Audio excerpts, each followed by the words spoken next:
And we are back with certified sex therapist Emily De Ayala and marriage and family therapist Dr. Viviana Coles. So ladies, I'm hearing this whole thing about these apps that will help you break up. I mean, I'm kind of thinking, all right, they're apps to help you dating, but I cannot even imagine somebody trying to break up with me over an app. Wait a minute. So let's explain a little bit too, that the app will essentially send this person a text, a phone call, or a gift to break up? Yeah, it's like a package. It's a package for breaking up with your partner on behalf of somebody. It's like taking all the it's like wedding planning, breakup planning. We're not a fan. All the guesswork out. We're not a fan. Well, It's okay. so impersonal. But why would people do that though? Is it because they can't just face someone face to face? Yeah, I think people have a really hard time being vulnerable. No one likes to break up, even if you're the one that's making the call. It's, you know, you don't want to hurt someone's feelings. Here's a shot of their website, by the way. That man looks very friendly holding the telephone there. He's like, you want to break up? We gotcha. Would somebody do it in order to make that other person so mad at them that...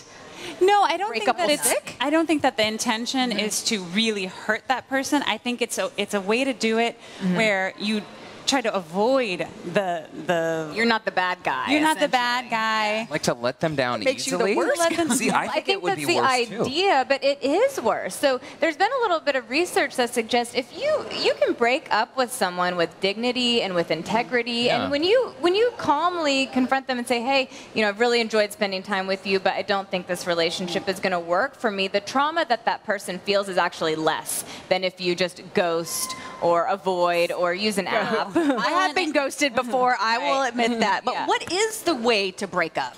I think that it's important to Conversation. make sure that you do a short 2 to 3 sentence spiel on what it is that you feel, because you may not get the chance to talk anymore after that. There might be a click, there might be, you know, blocked number or closed door. But I think really saying why you feel that way and how it's not going to change. That's the key. Because for a lot of people, they'll put it out there, well, it's just that you don't and you didn't. Well, all that person is hearing is, I can change, I can do something different, I can fix this. If it's not fixable and you are wanting out, you need to say that and make sure that that person knows. And there's no hope for reconciliation here.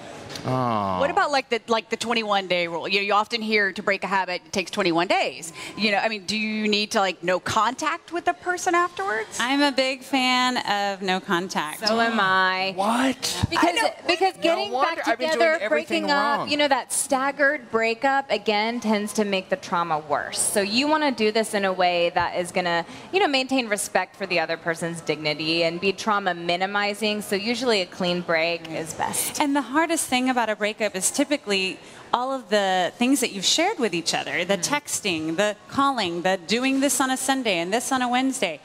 When you don't have that, people will itch and they will go back to that habit even if they know it's not the best thing for them or their partner. There's also an app called Breakup RX, which is designed to keep people busy, keep them occupied after a breakup. Now that actually sounds yeah. like something that could be useful. That's something that in our individual practices, we try to help people to find new habits that are healthier, that are really empowering, and you know, that will help them to get to a place where they're not constantly thinking about the breakup or the person or the wrongdoing, whatever it is. What about a scenario where you try to break up with someone and they're just not hearing don't go the no? away. At what point do you call the police?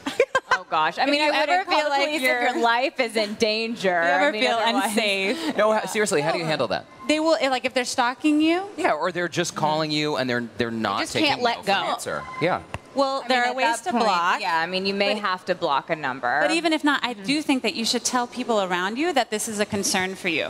Because it is serious sometimes. And unfortunately, because we do work in this field, we do see the really deep, dark pain. The violence. I mean, there are things that can go really wrong. I think if you can validate the person's feelings, if you can say, look, I understand that you are in a lot of pain right now, that's being empathic. That shows them that you understand, because usually what's behind anger or hopefully, I mean, threats is usually pain. Wow. Ladies, thank you so much, Dr. Viviana Coles and Emily De Ayala. We always love these conversations, even though they make us a bit uncomfortable, right? And for more, Always enlightening, though. for more information, you can check out the sites listed on your screen. And thanks again to you both. Thank you.